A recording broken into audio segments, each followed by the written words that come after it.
Alright, it's the first long form here. Today we're going to be reviewing the ShotScope LM1. Just bought it for 160 Canadian dollars. And it's like an ultra budget launch monitor if you didn't know.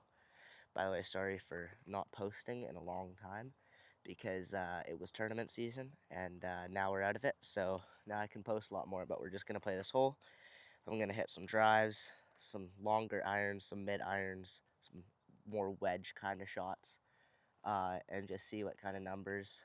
We will range the drives back to a tree around us and try to get somewhat of an understanding. So we're using Kirkland balls today. They seem to go quite a bit less far than normal balls. It's kind of weird, but that's what we got. And we'll hit 3 off the tee, 3 longer irons, 3 mid irons, and 3 wedges. And yeah, we'll start before it gets dark. First, it comes in this nice, kind of soft but firm case. And yeah, then you just get your launch monitor. I've used it a few times already. I know that it's actually pretty accurate for the price. So first things that you get is start session, settings, normal stuff. Just use the 3 buttons, 4 buttons on the side. And so you got OK, up, down, and back. Just going to click start session. We got the speed training, practice, range, and practice on the course. We're going to be practicing on the course. And then you just click that and you're in. And set it to the club that you're using. Then you get club speed, ball speed, smash factor, carry, and total yardage. I won't really look at the total yardage because that's really just looking at how hard your fairways are.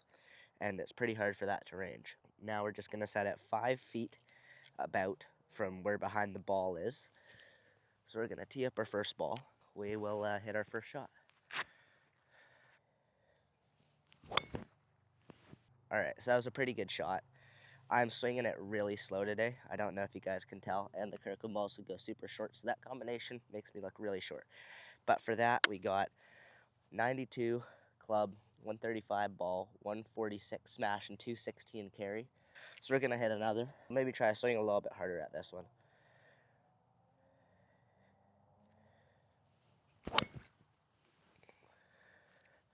Swung a little bit harder at that one, kind of pushed it. Yeah. 96 club, 137 ball, 142 smash, 222 carry, 242 total. And we're on a pretty, like, flat hole here. So that's all we're gonna do with driver. I think we shouldn't overdo it. Just hit 2 balls each because it is getting dark and I want to get through the entire video. But from that, with those numbers, with these balls, that seems like really accurate. We'll range it to the tree that's right next to me and see how close we were. So unfortunately, I believe the second one actually managed to hit a tree. So it's super short of the number, so we're actually basing it off of 1. So this is my only video recorded proof of it being pretty accurate, but I feel like it is pretty accurate. Alright, so this is where the first drive landed, and we had 240 yards to the tree, which is probably a little bit more because it was a little bit short of it. 180 yards. I'm going to hit 5 iron just because we're so short today. And see what kind of numbers we get. Just going to hit 2 shots from here. Same Kirkland balls. That one was really toey, so it's going to be really short. But it was 141 carry. That's what numbers we got for that one. We're going to hit another here because that one was really bad. Let's try to actually hit one good here. That one was a little bit more pure. That should be pretty much on the pin. Yeah, it's almost there. Yeah, 178. These are our other numbers. So, pretty decent.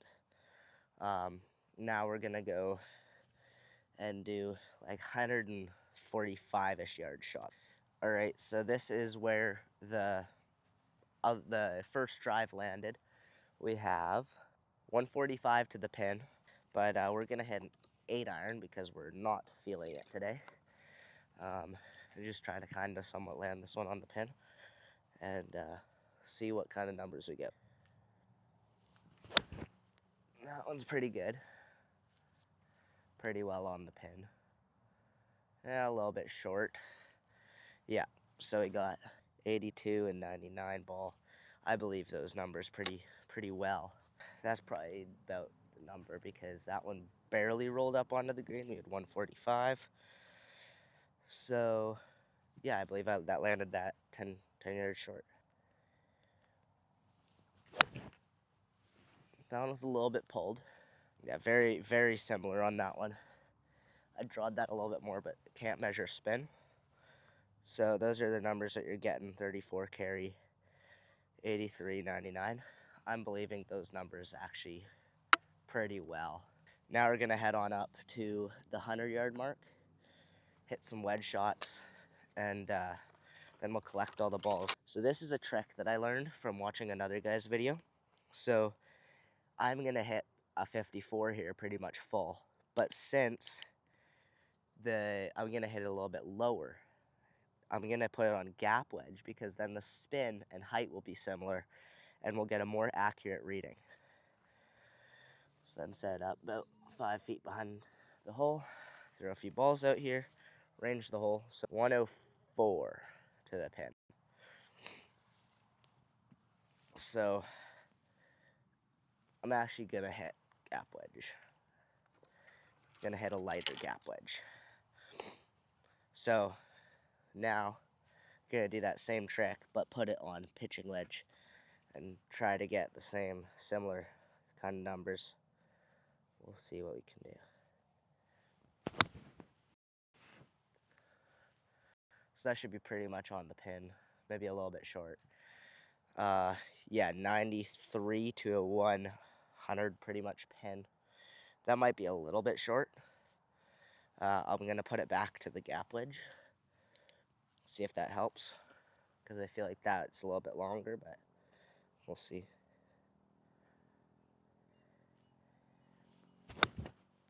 That one went a little bit higher, so that should be a pretty accurate reading. Yeah, a little bit short. 91. That might be a little bit short. So let's go pick up the balls and talk about what we found out. All right, so who I think this ShotScope LM1 is for. I think it's most likely for somebody who's never had a launch monitor before and is just trying to get very basic data. I know that there are other launch monitors around the same price range that give you the same data, but in order to get that extra data like spin and the actual like shot shape and stuff like that, which is all spin, you're gonna at least be over $1,000. So this is 1/5 of that. So I think for a first launch monitor, that's really good. And for the price, it's hard to beat. I think that it's very accurate from those like 150-ish, like 180 to 120. It's really accurate. I think longer than that can be a little bit off. Shorter than that, it can be a little bit off. I think if you dial in for your wedge degrees on the shorter shots, it will be really good. But I think for the driver, it's just not catching the ball for long enough. I haven't tested this into a net yet, so I'll have to do that at some point. But from what I've heard, it's good. If you're looking into buying one, I'll put the link probably to GolfTown and Amazon in the description. And also go look at some other people's videos because they'll be better than mine. But that's my own personal experience. And if you're wondering, it is 17 degrees Celsius out here, so it's probably pretty standard temperature-wise. And yeah, so hopefully that maybe helped with your decision. If you're looking for the more complex features, you're not going to get it on this, but for something that you're just wanting carry and the ball speed and club speed, I think is really good. And with the ball speed and club speed, I think it's very accurate. But I have tested next to a TrackMan, and it was quite similar. Like the ball speed and club speed were quite similar the entire way. It was only the carry that was a little bit different, but only off by about 4 yards, even in the driver. So do with that what you will, but thanks for watching, and like and subscribe, and come to the next one.